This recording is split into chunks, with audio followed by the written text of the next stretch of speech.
I'd like to welcome everybody to the October meeting for the Pitt County Board of Health. We'll go ahead and call the meeting to order and start with our member roll call.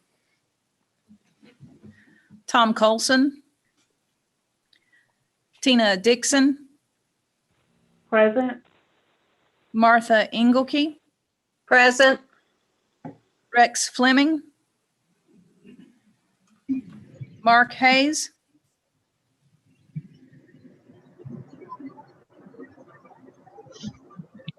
Scott McIntosh. Present. Nitish Patidar. Present. Herb Garrison. Present. Kelly Pack Smith. Here. Lowell Spate. We have quorum. Very good. At this time, we'd like to ask Dr. Keith Ramsey to please come up and receive an Outstanding Service Award.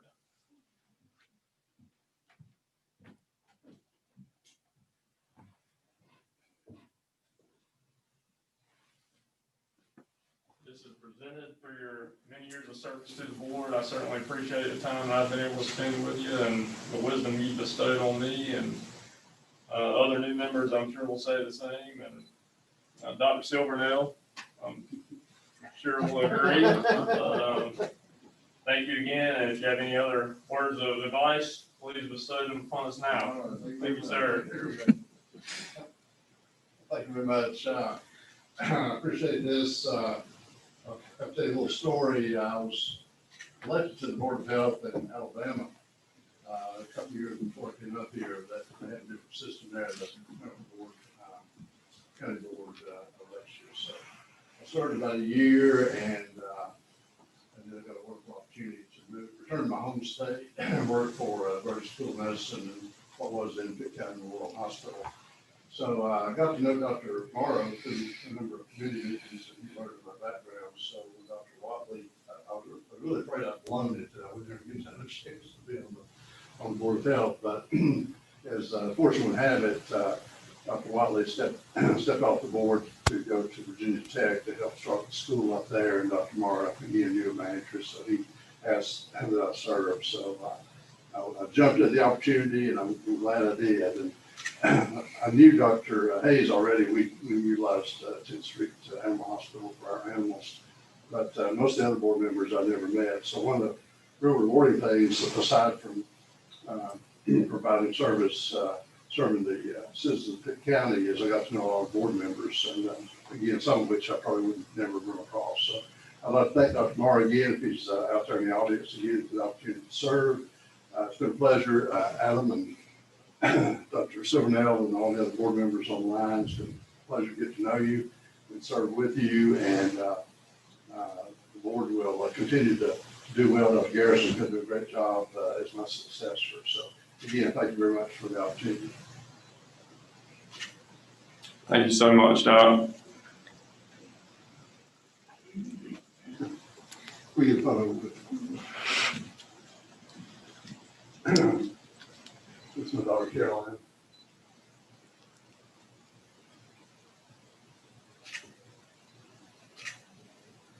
Thank you, appreciate it. Thank you so much. At this time, we'll recognize any public comments.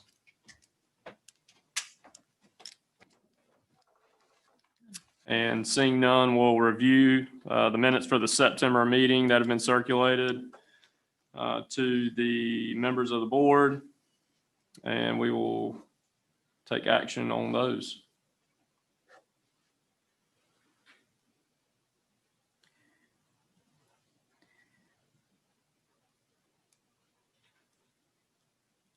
Any corrections? Any corrections at all? If there are none, we'll go ahead and take a roll call vote on those.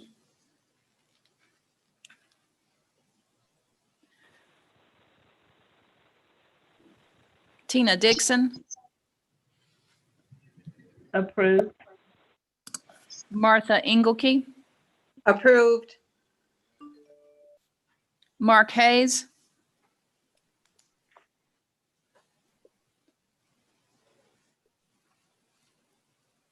Scott Aye. McIntyre, Approved.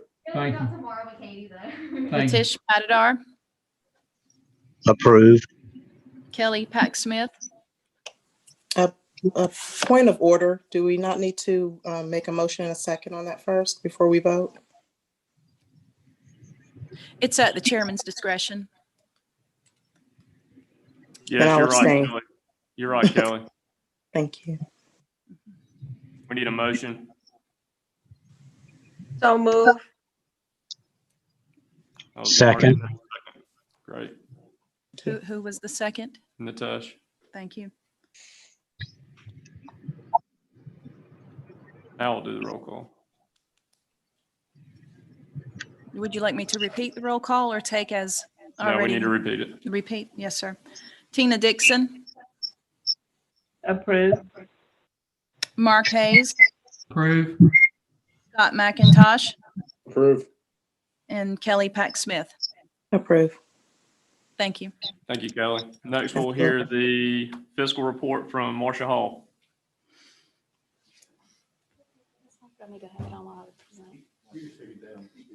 All right. Hey, everybody. How's everybody doing tonight?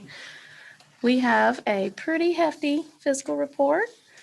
So I sent you this in an email, and this is our first quarter for the fiscal year, September 30th, period 3. We had a couple of budget amendments. We had to reduce our emergency preparedness budget by $6,916, and that was due to a vacant position. That position has been filled.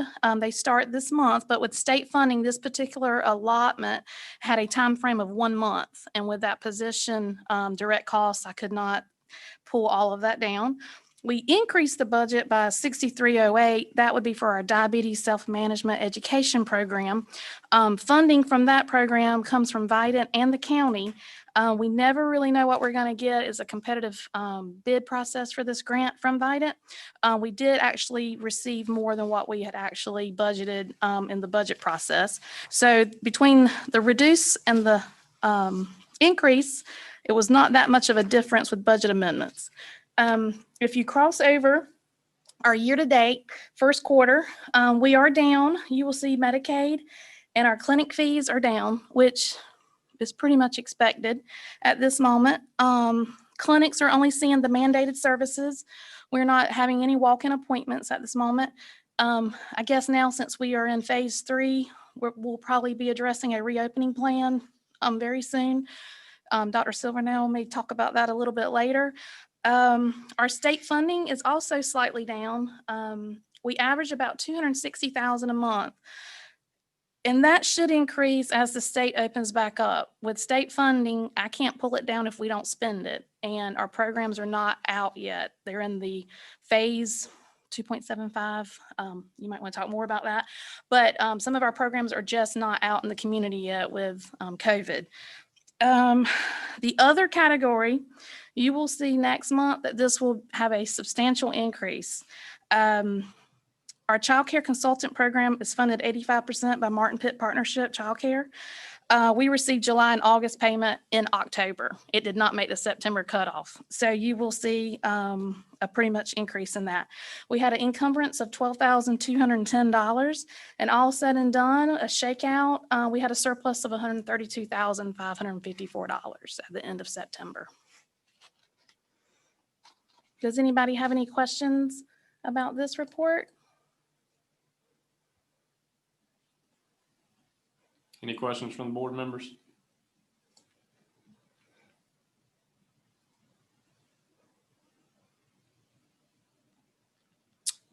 Seeing no questions, we'll look for a motion to approve the minutes.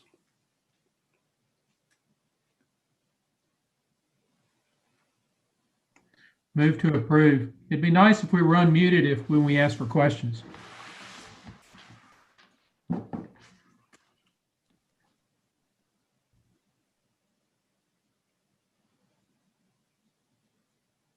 And a second.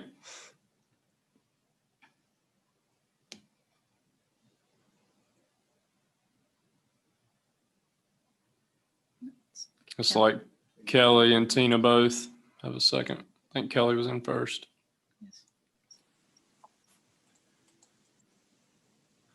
And then we'll roll call the rest of the members. Oh, sorry.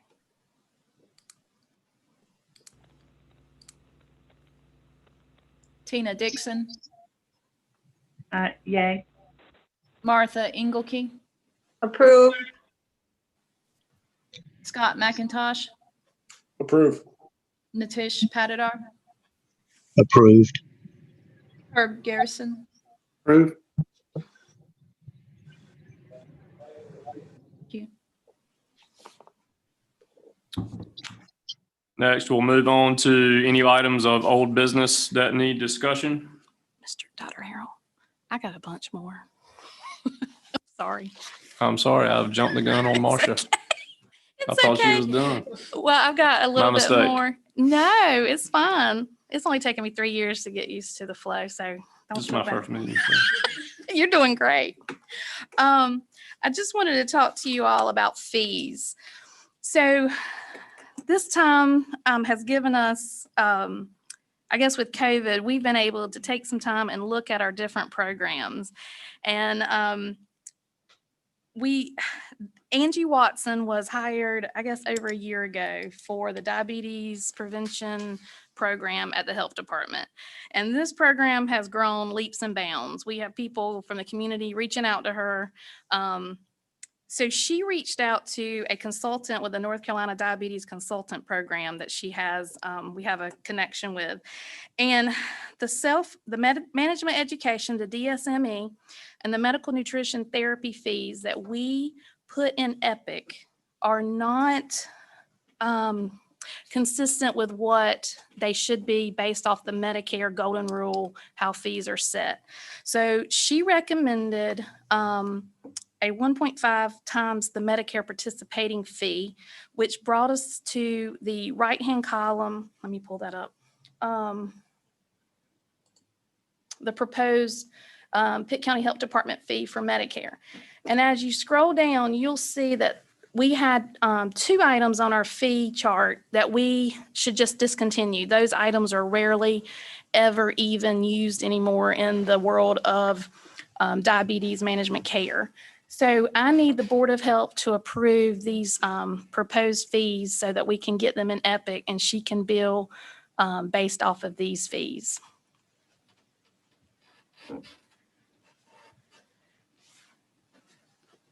And with that, we also have a proposed fee per visit fee of $30. This would be for our Smile Safari program.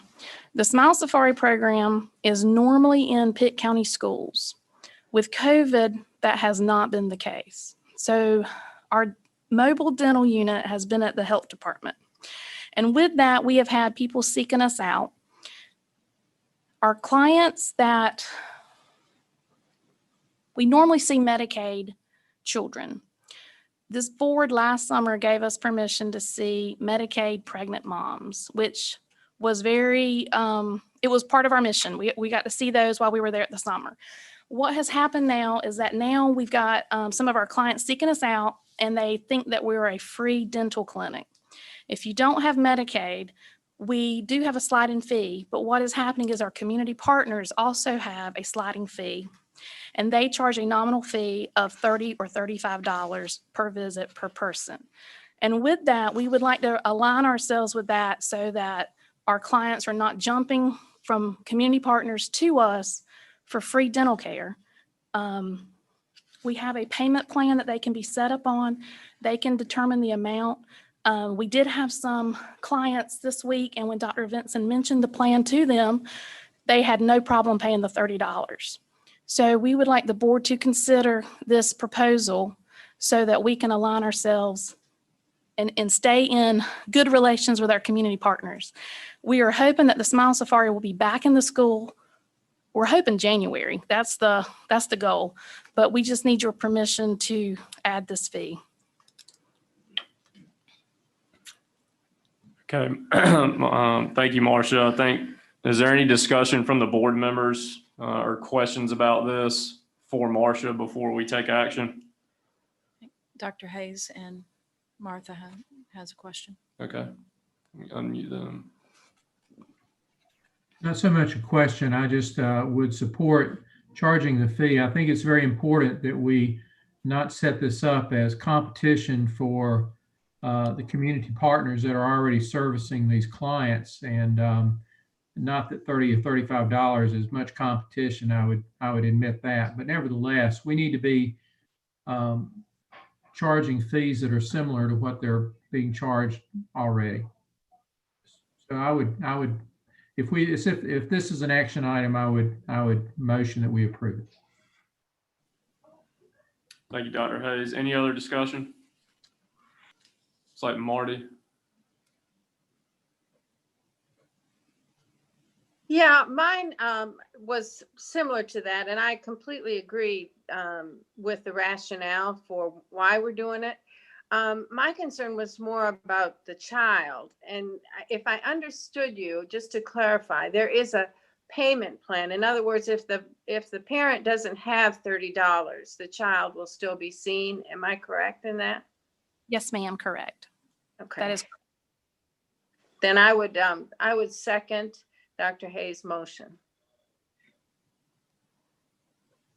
Any other discussion from the board members?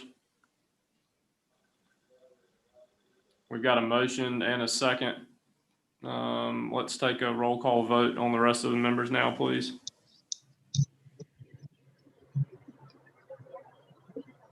I believe there was one more comment. Dr. Engelke, she just spoke. Okay.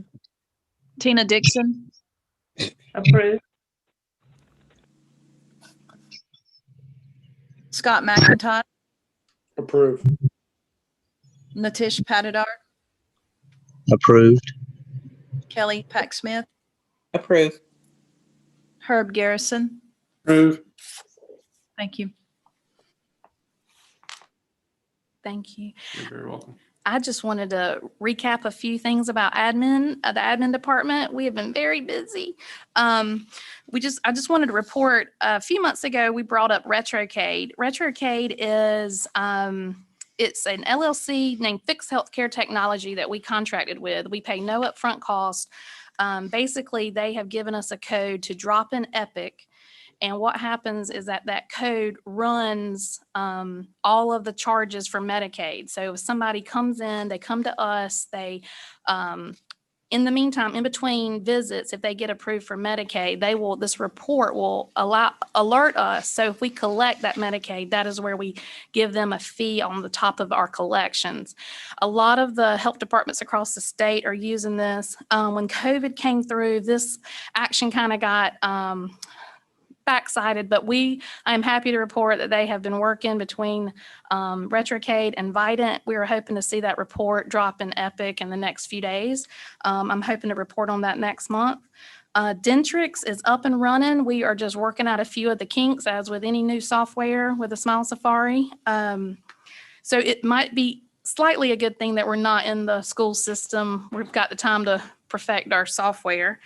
We were notified last week that our Medicaid cost study from 2017, the desk audit, is that we should be receiving a check for $131,872, which I am super excited about because that was the first Medicaid cost study that I did, and I did not know what I was doing.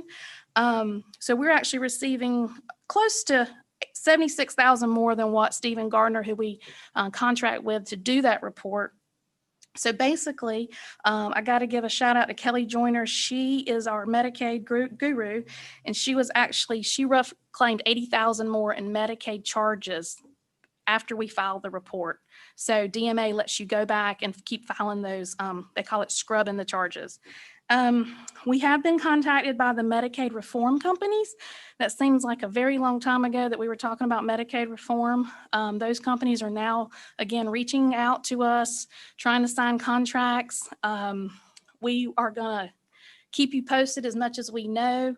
I'm forwarding them to Dr. Silvernail, and but that is back on the table, I guess, somewhat from the company side. October has turned out to be a very, very busy 2 weeks.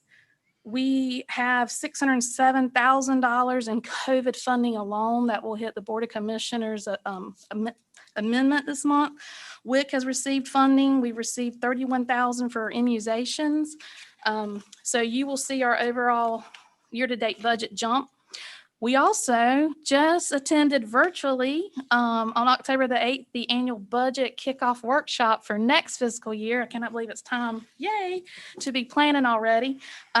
We are planning on resubmitting our capital improvement plan, medical records offices, which were initially approved for this year, but due to COVID, that got put on the back burner. And tentatively, our conference is scheduled March the 30th from 3:30 to 4:30 with the county manager, but we'll keep you posted. And that's all I got. Thank you so much, Marcia. You're welcome. Thanks, y'all. Now we will move on to any old business. And if everybody's satisfied, we'll consider any items of new business.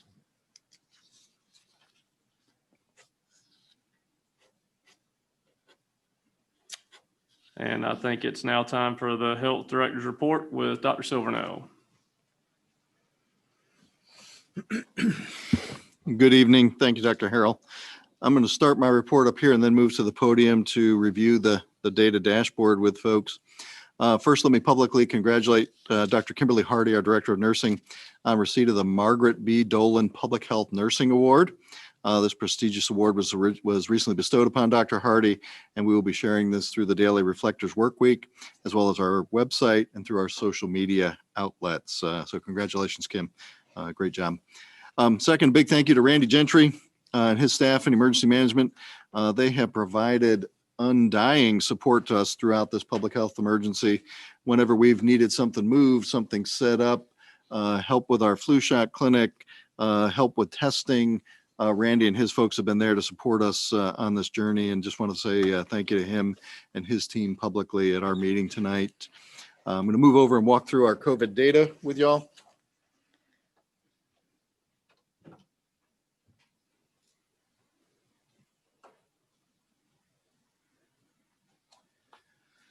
All right, she's got it up for me.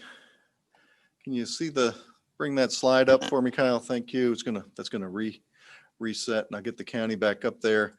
I would remind the board that this Thursday makes 15 incubation cycles, or 30 weeks, since COVID-19 was first identified in Pitt County. That's a long time. And many of us were working on it before that. That day was March 19th, was the day that we actually identified our first case here in Pitt County. What you see before you is the state data dashboard. This is our epidemic curve as shown by date of report. You see this sort of little up and down. This was a data glitch where a large laboratory service provider put in 30 some cases as positive that were really negative. The next day they took them out. You really can't have negative cases. So they took those back out. We had slow growth in our case count late May. This was the spike for one of our nursing home facilities. Again, after that, this was about Memorial Day and into early June and early July. We had some slow, steady growth. This is about the onset of our Pitt County testing, and we saw an uptick. Again, the more that you test, the more that you find, and we stayed fairly level. This is the opening of ECU. This is about 2 weeks after ECU reopened, and you can see we had a relatively narrow curve there. There probably was some spin into the community, but that was relatively limited. This nice narrow curve, I really have to give thanks to Dr. Mitchelson and his staff, Dr. Lanika Wright of Student Health Services, Dr. Kelly Russell. We all work together, have a tremendous partnership with these folks, and created a contact tracing unit with ECU students that basically answered to Student Health Services with support from Pitt County Health Department, so that we could trace, track, and test people who were exposed. The university also took, because of that tracing and tracking and testing data, was able to make an early decision to send students home who were not infected, and that helped bring that outbreak under control. And their testing looks much, much better at this point in time. We came down and we have leveled off. We've had another little spike and then back down today. Statewide trends do seem to be trending upward. Pitt County, we've seen some increases in our active case count, some increases in our case count per thousand. But we've also found that when the state goes back into the data, if we look at this by date of sample collection, they show the shaded bar. We're finding that they're adding more cases in retroactively. So our estimated recoveries have lagged behind, and we're in the process of reevaluating that. Because if we don't know that somebody's been added in, we can't count them in the recovered, so they still count in the case total. And that makes our numbers look a little worse than they actually are. So we're trying to work and correct that. The distribution of these, good news in the distribution in the 0 to 17 age group, which represents most of our Pitt County school age group. There might be a few 18-year-olds in Pitt County schools, but most of our Pitt County school students are less than the age of 18. This has been flat at 8% of our case distribution.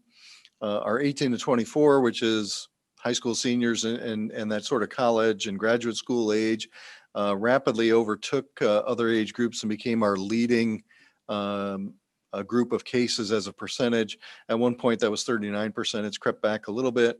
Our 25 to 49-year-old, sort of that young to middle age group, is our next biggest group. And our 75 and older, this is maybe another bit of good news in terms of the case distribution, as these folks are highly vulnerable to COVID. They remain at 4% of our case distribution. Unfortunately, they represent, if we switch this to deaths, the 75 and older represent 57% of our fatal cases of COVID. So a very small percentage of our total cases, but a very high percentage of our case fatalities. Our global case fatality rate has been stable at 0.6. At one point it was as high as 0.7. At one point it was as low as 0.5.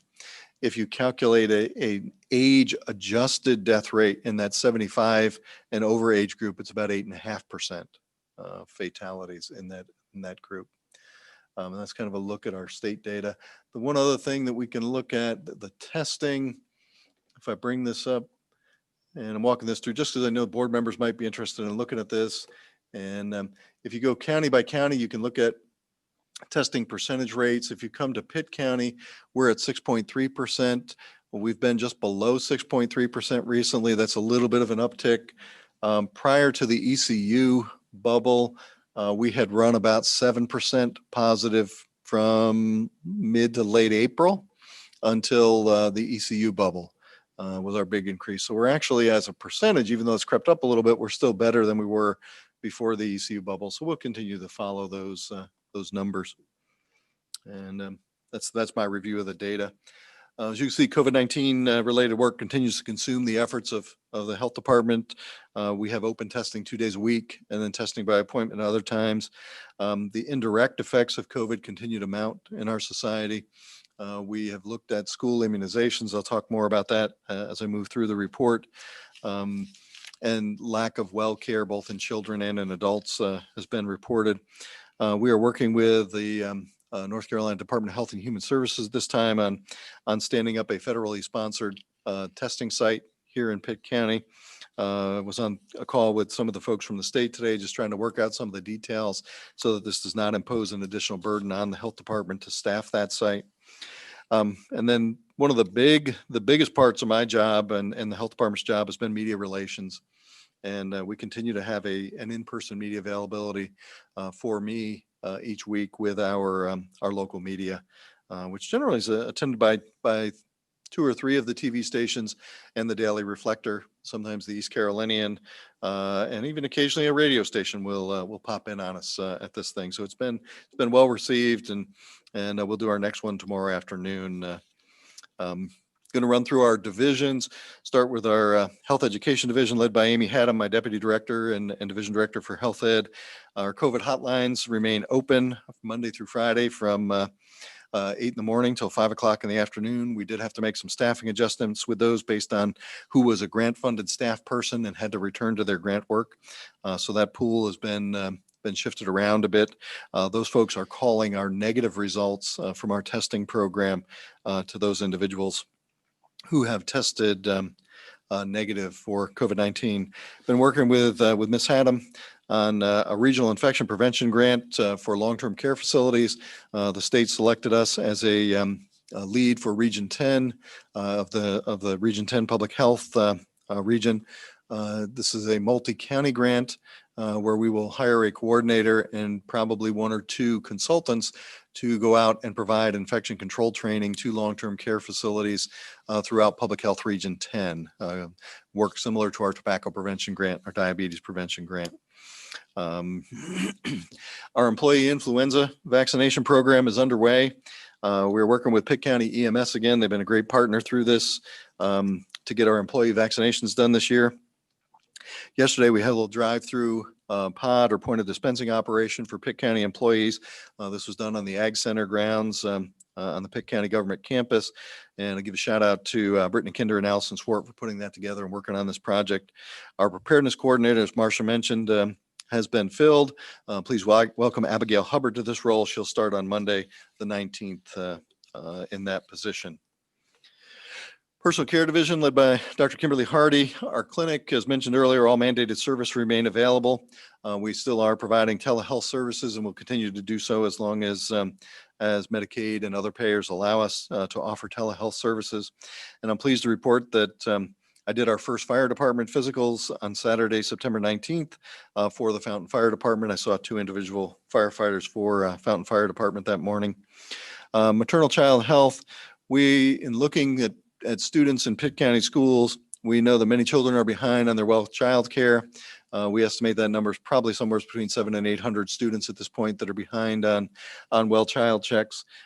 We don't have access to data for private schools in the area, but there's probably children behind on those on well child care there as well.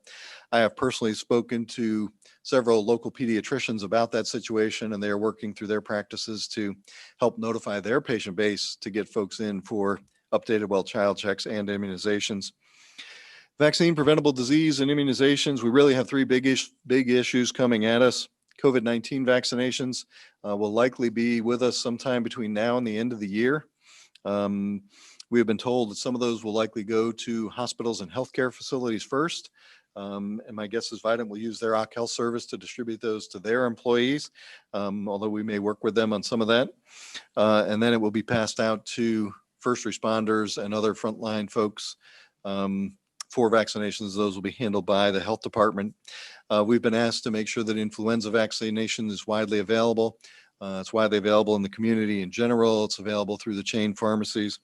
We will stand up some influenza vaccination clinics as well as we move through the fall. There are a couple of international studies showing that in areas with high influenza vaccine coverage, the COVID-19 death rate seems to be less in those groups. So we'll see on that.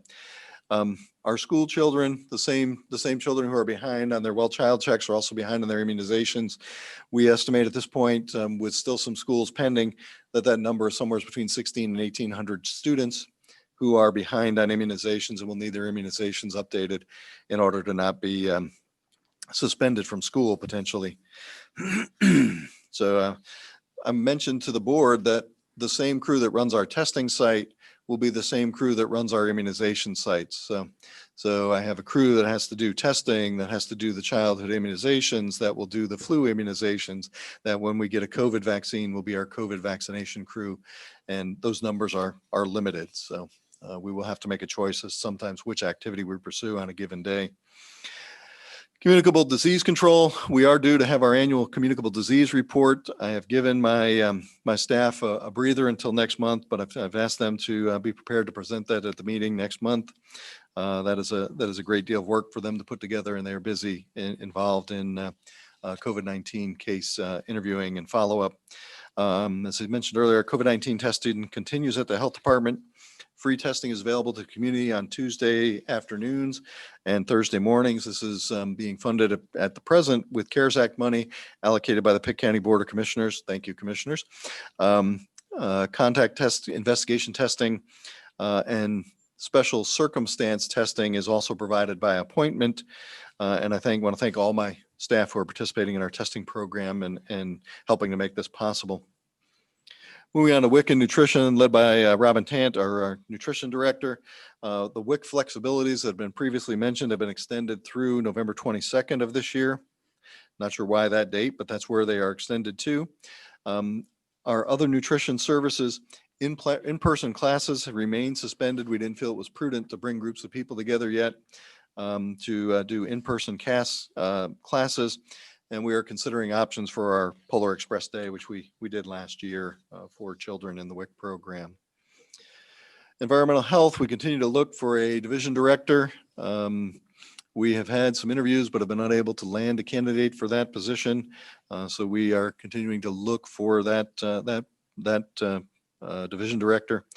Our food and lodging program remains very busy with required inspections and also new applications. There's a surprisingly large interest in opening or reopening restaurants that have been closed here in Pitt County, or opening new restaurants. So they're very busy with plan reviews for new applications. Same is true with our on-site wastewater folks. They are very busy with many new construction projects in Pitt County. So there are a number of subdivisions that are working with on-site and as well as individual home construction, other projects that involve our on-site wastewater folks. So there's much construction going on in Pitt County. I would add to Ms. Hall's report. She didn't mention our vacancies. I believe you all received that in your packet tonight, showing our vacancies. This is a difficult time to hire in public health. If you're not in public health, you'd probably be somewhat reluctant to sign on to public health in the middle of this crisis. But we are endeavoring to try to fill those open positions in the health department. And the manager, while positions have been frozen, the manager, Scott Elliott, has been very amenable to unfreezing positions for us and allowing us to fill positions in spite of the county's financial situation. So thank you, Scott, for doing that. We have been working on a staffing agreement with a company called Qualivis. We've received all the required approvals and sign-offs within the county. I have forwarded that to Qualivis for signature and sign-off on their end. And once that is completed, we would be in the position to use Qualivis as a staffing agent for clinical staff. Generally, it's about 3 to 4 weeks from the time a request is placed to that staff person being received at the health department. And in most cases, we would offer a 13-week assignment that can be shortened if the need goes away with no penalty, but we do have to give them 2 weeks notice before we can cut an assignment short. And I think that will be a big help to us going forward as we struggle to fill some of our positions. So happy to take questions from the board if anyone has questions for me. Thank you, Dr. Silvernail. Any questions from the board members or comments? There was a lot to unpack. Just another day in COVID land.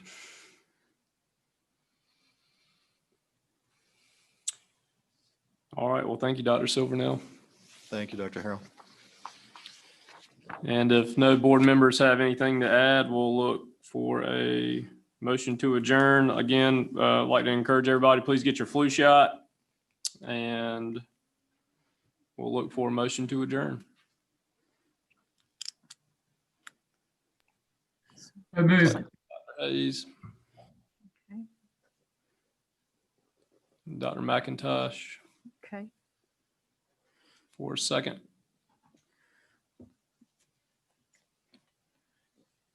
So, Tina Dixon,